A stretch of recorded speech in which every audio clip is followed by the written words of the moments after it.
আল্লাহ রাব্বুল আলামিন এই সূরাটাকে তার পরিচয় দিচ্ছে। আল্লাহ তাআলা এক ও অদ্বিতীয়, সমস্ত মানুষ তার দিকে মুখাপেক্ষী, তিনি কারো মুখাপেক্ষী নয়, তার সমতুল্য কেউ নেই। তিনি কাউকে জন্ম দেননি, তাকেও কেউ জন্ম দেননি। তো সম্মানিত ভাইরা, আমাদেরকে প্রথমে মুত্তাকি হতে হবে। মুত্তাকি হওয়ার প্রথমে আল্লাহকে চিনতে হবে।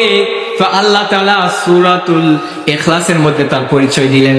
আরেকটি সূরার মধ্যে আল্লাহ রাব্বুল আলামিন বলতেছেন, আল্লাহু লা ইলাহা ইল্লা হুয়াল হাইয়ুল কাইয়্যুম লা তাখুযুহু সিনাতুন ওয়ালা নাওম লাহু মা ফিস সামাওয়াতি ওয়াল আরদ মা যাল্লাযী ইয়াশফা'ু 'ইনদাহু ইল্লা বিইذনিহি ইয়া'লামু মা বাইনা আইদিহিম ওয়া মা খালফাহুম ولا يحيطون بشيء من علمه إلا بما شاء وسع كرسيه السماوات والأرض ولا يؤوده حفظهما وهو العلي العظيم الله أكبر الله لا إله إلا هو حي قيوم সূরাটার নাম কি? এটা হচ্ছে আয়াতুল কুরসি। আল্লাহ রাব্বুল আলামিন বলতেছেন, এই আয়াতুল কুরসি যে ব্যক্তি প্রত্যেক ফরজ নামাজের পর একবার করে পড়বে, ওই ব্যক্তি যদি ওই দিনে মারা যায়, সঙ্গে সঙ্গে তার জন্য জান্নাতের দরজা খুলে দেওয়া হবে। বলুন সুবহানাল্লাহ। এমন একটি সূরা, এটা যদি কেউ নামাজের পরে একবার পড়ে, প্রত্যেক ফরজ নামাজের পরে যদি একবার পড়ে এবং ওই দিনে যদি মারা যায়, আল্লাহ তাআলা তাকে বিনা হিসাবে জান্নাত দিয়ে দিবে। সুবহানাল্লাহ।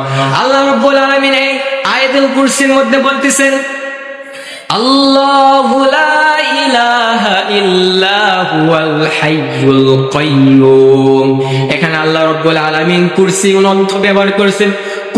কুরসি অর্থ হচ্ছে চেয়ার। কুরসির অর্থ কি? চেয়ার। তাহলে চেয়ারটা কার? আল্লাহ রাব্বুল আলামিন চেয়ার। আর আমাদের বাংলাদেশে আজকে কি নিয়ে সমস্যা? চেয়ার নিয়ে সমস্যা, গদি নিয়ে সমস্যা। এই নির্বাচনে জেতার জন্য, চেয়ার দখল করার জন্য আজকে বাংলাদেশে হত্যা করা হচ্ছে, খুন করা হচ্ছে, একে গুম করা হচ্ছে। এইরকম সমস্যা বাংলাদেশে। তাহলে চেয়ারটা কার? আল্লাহ তাআলার চেয়ার, আল্লাহ রাব্বুল আলামিনের চেয়ার। আর আমরা বাংলাদেশে মানুষরা আল্লাহ তাআলা চেয়ারকে নিয়ে আমরাই কি করতেছি? মারামারি কাটাকাটি করতেছি। তো সম্মানিত ভাইরা,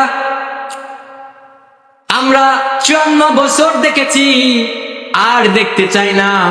এবার আমরা যাকে দেখবো, দেখে যে মনে যেন হয় ওমরে ফারুক, দেখে যেন মনে হয় আবু বকর সিদ্দিক। আমরা 54 বছর ভুল করেছি, আর ভুল করব না।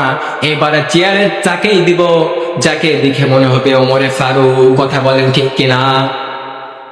সম্মানিত ভাইরা, একটি ঘটনা মনে পড়ে গেল। ওমরে ফারুক যখন শাসন পেলেন, তার চেহারা শুকিয়ে যাচ্ছে। সাহাবারা তাকে জিজ্ঞাসা করতেছে, হে আমিরুল মুমিনিন, আপনি দিন দিন এরকম কিভাবে শুকিয়ে যাচ্ছেন? আপনি কেমন দিন দিন শুকিয়ে যাচ্ছেন? আমিরুল মুমিনিন তাদের কথার উত্তরে বলতেছে, তোমরা যে আমাকে দায়িত্ব দিয়েছ, এই দায়িত্বর ভারে আমি শুকিয়ে যাচ্ছি। সম্মানিত ভাইরা, দেখেন শাসক কিরকম শাসক ছিল, কিরকম নেতা ছিল। দায়িত্ব পাওয়ার পর তিনি রাতে এক অংশ ঘুমাতেন না, রাতে ছদ্মবেশে বের হতেন। তার জনগণ কি করে, তার জনগণের খোঁজ খবর নিতে বের হতো। এই রাতে না ঘুমানোর কারণে খাওয়া দাওয়া তেমনও করে না, দিনে এক অংশ ঘুমায়, আর সারাদিন সারা রাত তার জনগণের খোঁজ খবর নেই। এই জনগণের খোঁজ খবর নিতে নিতে আমিরুল মুমিনিন দিন দিন শুকায়া যাচ্ছে। এই শুকায়া যাওয়া দেখে সাহাবারা তাকে জিজ্ঞাসা করলেন, হে আমিরুল মুমিনিন, আপনি এরকম শুকায় গেলে তো আপনি অসুস্থ হয়ে পড়বেন। তখন আমিরুল মুমিনিন বলতেছেন, তোমরা যে দায়িত্ব দিয়েছো এই দায়িত্বর কারণে আমি শুকিয়ে যাচ্ছি। কেমন মুত্তাকি ছিলেন, কেমন আমানতদারিতা ছিলেন। আরেকটি ঘটনা মনে পড়ে গেল। একদিন হযরত আমিরুল মুমিনিন ওমর ইবনুল খাত্তাব রাষ্ট্রের টাকায় কিনা মোমবাতি, রাষ্ট্রের হিসাব নিকাশ করতেছেন। এমন সময় তার দুইজন আত্মীয় আসেন। আসার পর দরজায় ঠক ঠক করলেন। ঠক ঠক করার পর আমিরুল মুমিনিন তাদেরকে বললেন, দাঁড়াও, একটু দাঁড়াও। বলার পর আমিরুল মুমিনিন জনগণের টাকায় কিনা মোমবাতিতে হিসাব নিকাশ, জনগণের রাষ্ট্রের টাকা হিসাব নিকাশ করতেছেন। হিসাবটা কোনো মতন শেষ করার পর তার সামনে থাকা মোমবাতিটা নিভিয়ে দিয়ে আরেকটি সামনে থেকে মোমবাতি আনে জ্বালিয়ে দিলেন। বাহির থেকে তার আত্মীয় এই ঘটনাটা দেখলেন। দেখার পর একটু পর আমিরুল মুমিনিন তাদেরকে বললেন যে আসো, এখন ভিতরে আসো, সমস্যা নাই। ভিতরে আসার পর তার আত্মীয় সেই কটা তার ভিতরে চাপিয়ে রাখতে পারলেন না। তখন আমিরুল মুমিনিনকে বললেন, হে ওমর ইবনুল খাত্তাব, হে আমিরুল মুমিনিন, কিছুক্ষণ আগে আমি একটা ঘটনা দেখলাম। তোমার সামনে একটা মোমবাতি ছিল, সেই মোমবাতিটা তুমি নিভিয়ে দিয়ে তোমার সামনে থেকে আরেকটা মোমবাতি জ্বালিয়ে দিলা কেন? সামনে মোমবাতি ছিল, নিভার কি দরকার ছিল? আমিরুল মুমিনিন এই কথার উত্তরে তখন তার আত্মীয়কে বলতেছেন, হে ভাই, তোমরা আসার পূর্বে আমি রাষ্ট্রের টাকায় কিনায় মোমবাতি রাষ্ট্রের জনগণের হিসাব করতেছিলাম। তোমরা যখন আসলে তখন আমার মনে হয়ে গেল তোমরা তো আমার আত্মীয়, তোমরা এসেছো কিছু পারিবারিক কথা বলার জন্য। এই কথা বলতে যদি কোনো আমার এই রাষ্ট্রের টাকায় কিনার মোমবাতি যদি ফুরিয়ে যায় তাহলে আমার আমানতের খেয়ানত হয়ে যাবে। এই কারণে আমানতের খেয়ানত না হয় যেন, এই জন্য আমি রাষ্ট্রের টাকায় কিনা মোমবাতি নিভিয়ে দিয়ে আমার টাকায় কিনা মোমবাতি চালিয়ে দিয়েছি। বলুন সুবহানাল্লাহ। এমন যদি হতো আমাদেরই শাসক হতো, ওমরেরই মতো হতো, আবু বকরের মতো।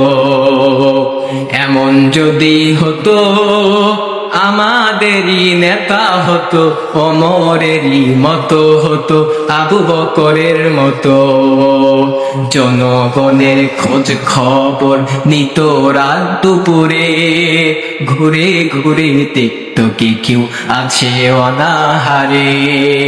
জনগণের খোঁজ খবর নিত রাত দুপুরে, ঘুরে ঘুরে দেখতো কে কেউ আছে অনাহারে।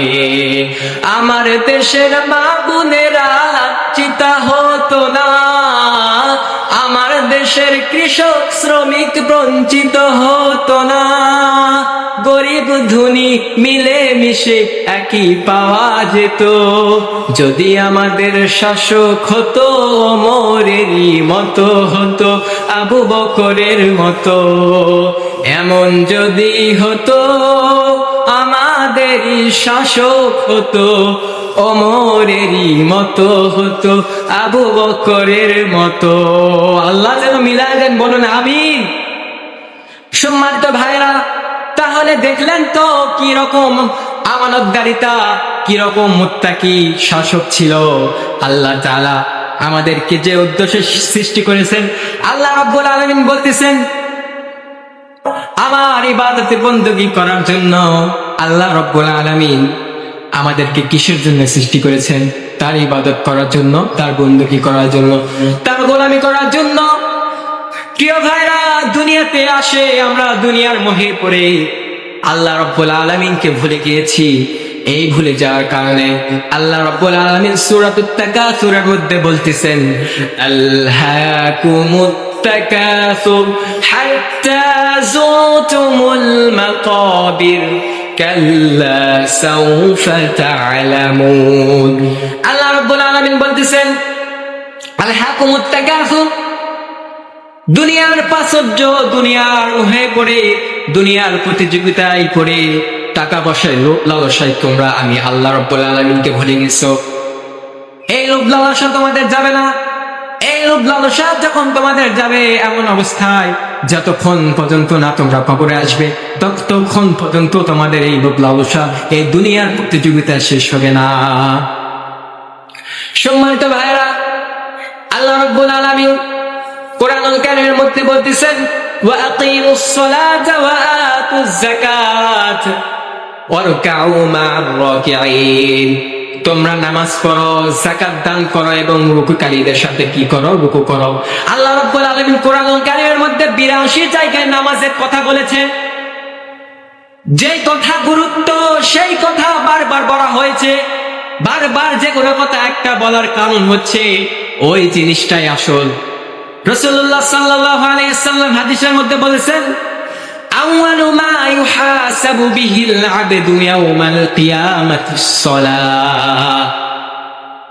কিয়ামতের দিন সর্বপ্রথম নামাজের হিসাব নেওয়া হবে। বান্দার কিয়ামতের দিন সর্বপ্রথম নামাজের হিসাব নেওয়া হবে, অন্য কোনো হিসাবে নেওয়া হবে না।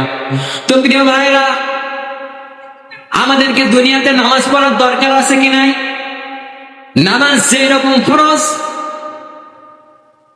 রোজা যেই রকম ফরজ, হজ যেই রকম ফরজ, যাকাত সেই রকম ফরজ, সেই রকমই আল্লাহ তাআলার এই কোরআন আমাদের এই রাষ্ট্রে, আমাদের এই বাংলাদেশে এই কোরআনের আইন কায়েম করা আমাদের কি ফরজ। এই কোরআনকে আমাদের বাংলাদেশে প্রতিষ্ঠাতা করতে হবে। সম্মানিত ভাইরা, নামাজের গুরুত্ব অনেক বেশি। এই জন্য আল্লাহ রাব্বুল আলামিন কোরআনুল কারীমের মধ্যে 82 জায়গায় নামাজের কথা বলেছেন। এই নামাজ যদি আপনি না পড়েন তাহলে আপনি জাহান্নামে যাবেন, কারণ কিয়ামতের দিন সর্বপ্রথম আপনার নামাজের হিসাব নেওয়া হবে। এই নামাজের কথা বলার কারণে আরেকটি ঘটনা মনে পড়ে গেল। এই নামাজ না পড়ার কারণে আল্লাহ রাব্বুল আলামিন আপনাকে যখন জাহান্নামে দিবেন, তখন জাহান্নামে দেওয়ার পর আগুনে যখন জ্বলতে থাকবেন, তখন হাউ মাউ করে আপনি কাঁদতে থাকবেন। তখন জান্নাতীরা আপনাকে দেখে বলবেন, কি হয়েছে তোমাদের? কি করেছো? কি পাপ করার কারণে আজকে তোমরা জাহান্নামে এসেছো? জাহান্নামীরা কাঁদবে এবং চিৎকার করে বলবে, জাহান্নামীরা কাঁদবে এবং চিৎকার করে বলবেন, ক্বালু লাম নাকু মিনাল মুসাল্লিন। আমরা জাহান্নামের আসার কয়েকটি কারণ হচ্ছে, তার প্রথম নাম্বার কারণ হচ্ছে ক্বালু লাম নাকু মিনাল মুসাল্লিন।